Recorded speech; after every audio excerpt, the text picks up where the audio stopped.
Hello everyone, how are you doing? This is Mickey here. I hope you're all doing good. I was thinking, right? And I've got an idea. You know, when we were growing up, those who grew up in Ghana, they will tell you when we were growing up and you had the opportunity or the chance to travel abroad or something like that, your parents would say something. They would say, "Oh, I wish you can take one of my eyes so that I can see the things that you can see in that country or wherever you're going." And I have an idea. What about me taking one of your eye, right? With the help of technology, of course. And, you know, everywhere I go, say, because my job sometimes take me to some places and some of them are a bit obscure.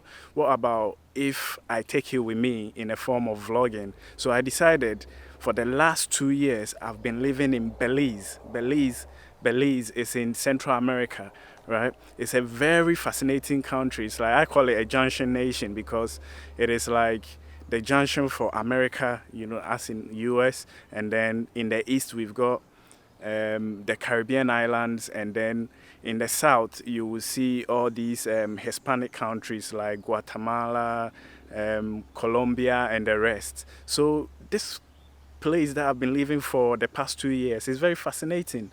And I thought in this video, what I'll do is I'll give you a bit of an insight to just an overview of Belize. So I want you to see how Belizeans are like, how Belize looks as a country. So just come on this journey with me. Good morning, Belize, and good morning. I say good morning, Belize, and good morning. And how are you this morning? You are now aboard Baby Jaguar Express. For your safety, please remain seated and keep your arms and feet inside the train at all times.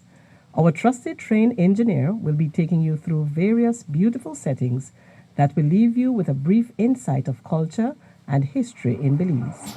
Let's get rolling.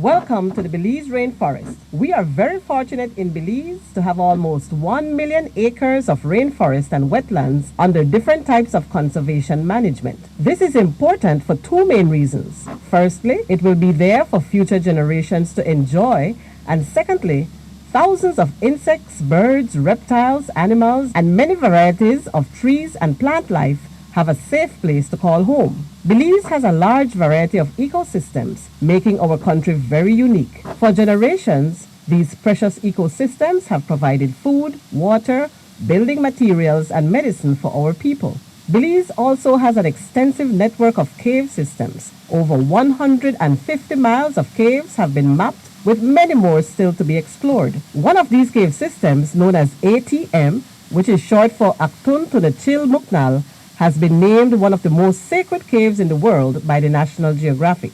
Our next stop is Agyei City.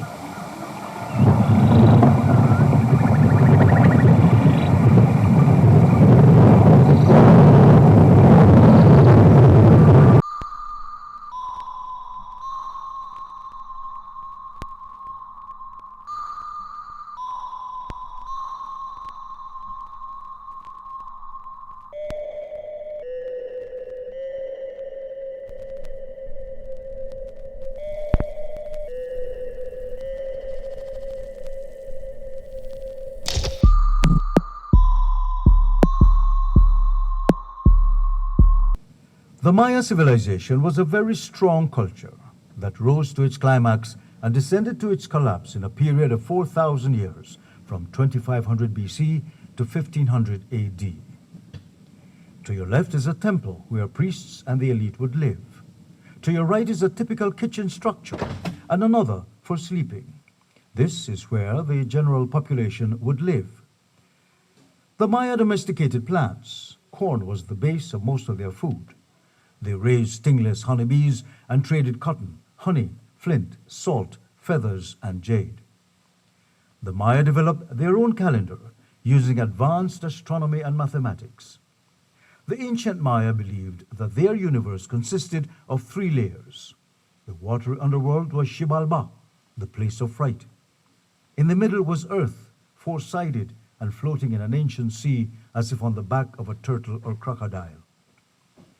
On top was the heavens, where Hunabku was the supreme god with no form or face, who along with many gods took care of the people on earth.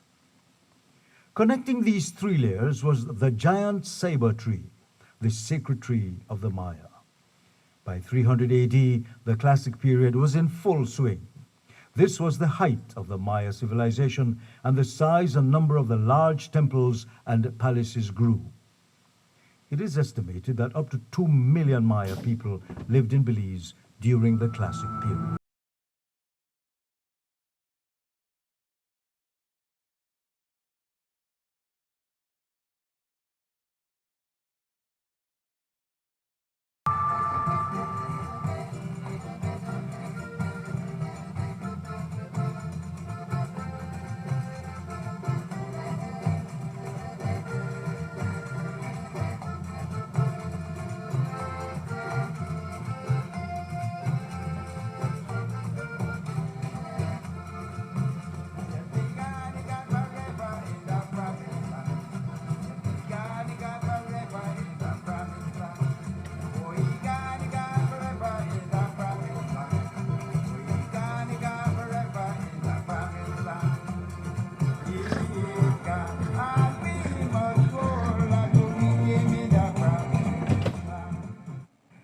To your right is the early sugar industry.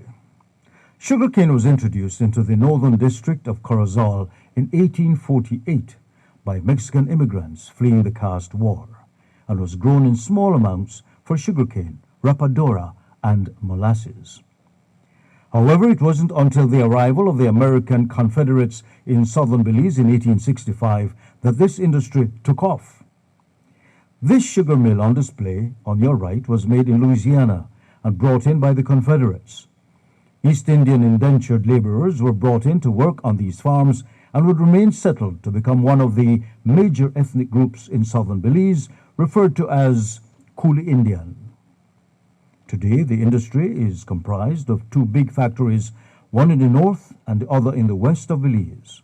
Over 5,000 independent farming families depend on this industry. To your left is the chicle camp in the jungle with real sapodilla trees. Charlie the chiclero is tapping the tree for its sap. Chewing gum originated from the sapodilla tree. This large tropical tree grows throughout the northern lowlands and central Belize. The life of a chiclero was tough as they worked in remote jungle locations. Insect bites, encounters with poisonous snakes, and other dangerous animals were a daily occurrence. Falling from trees was common, and getting to a hospital quickly was near impossible. A chiclero like Charlie here would climb to the top of the tree using spikes on his feet, a rope around his waist, and a machete in his hand. Once on top, he would proceed to make slanting gashes into the bark, working his way to the bottom of the tree. The sap would drain to the bottom, where a wax-lined bag would collect it. Once a large amount was collected, it would be cooked in huge iron pots, then poured into wooden molds that were sized to produce 25-pound blocks of chicle. These blocks would be shipped to Wrigley Company in Chicago, Illinois, for further processing into delicious chewing gum such as Juicy Fruit and Wrigley's Spearmint Gum. The cutting of logs took place in the dry season. Gangs of up to 150 men would go inside the jungle and set up camps. Huntsmen would locate the premium timber, then axemen like Joe to your left would cut it down. To cut above the wide buttress roots, a platform called a barbecue was built. Once a tree was felled, they were loaded onto trailers and were then pulled by oxen trains or steam tractor to the river's edge. When the rainy season began, the rivers would rise and float all the logs down to Belize City. Closer to the city, the logs would be chained together from one side of the river to the other. This was called a boom. The boom kept the logs from going out into the sea. When the ships arrived, their quota was released for loading. Most of our logs went to England. Our national tree, the mahogany tree, was the most sought-after wood as it was beautiful in color and was easy to work with carpentry tools of the day. Wood used for local construction were cut using sawmills and the many tools displayed to your right. Belize is very lucky to have a forestry department that manages our timber resources to ensure sustainability.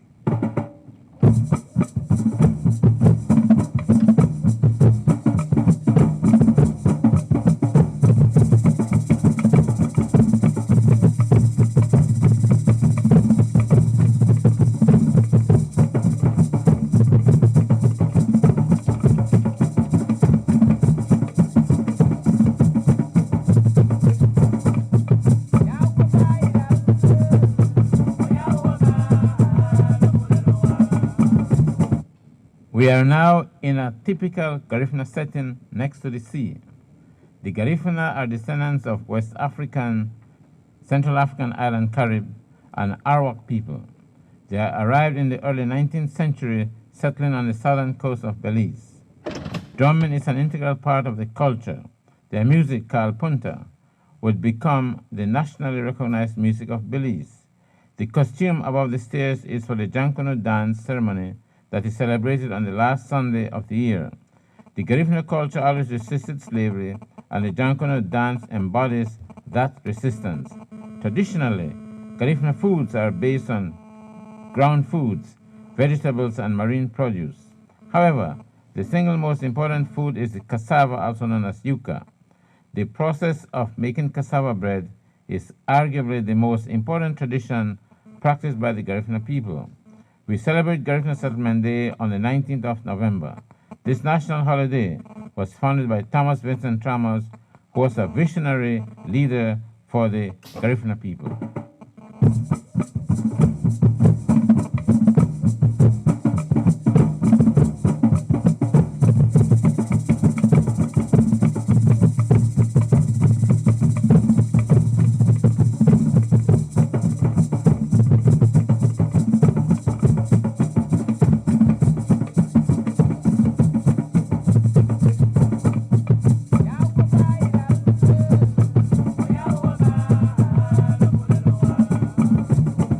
We are now on North Front Street, Belize City, circa 1910, when Belize was a colony of England.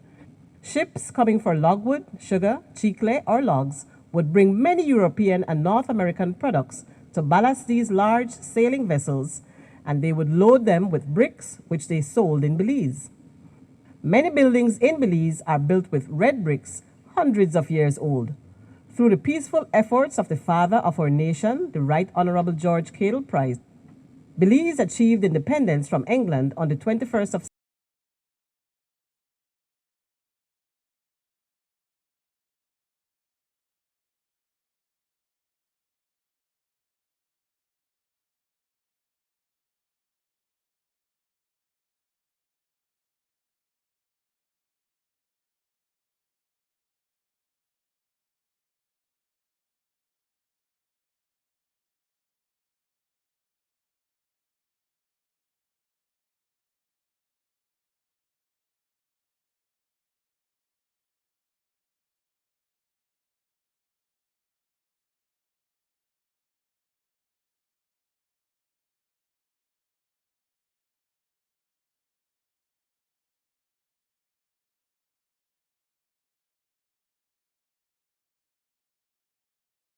and Cucumber Beach.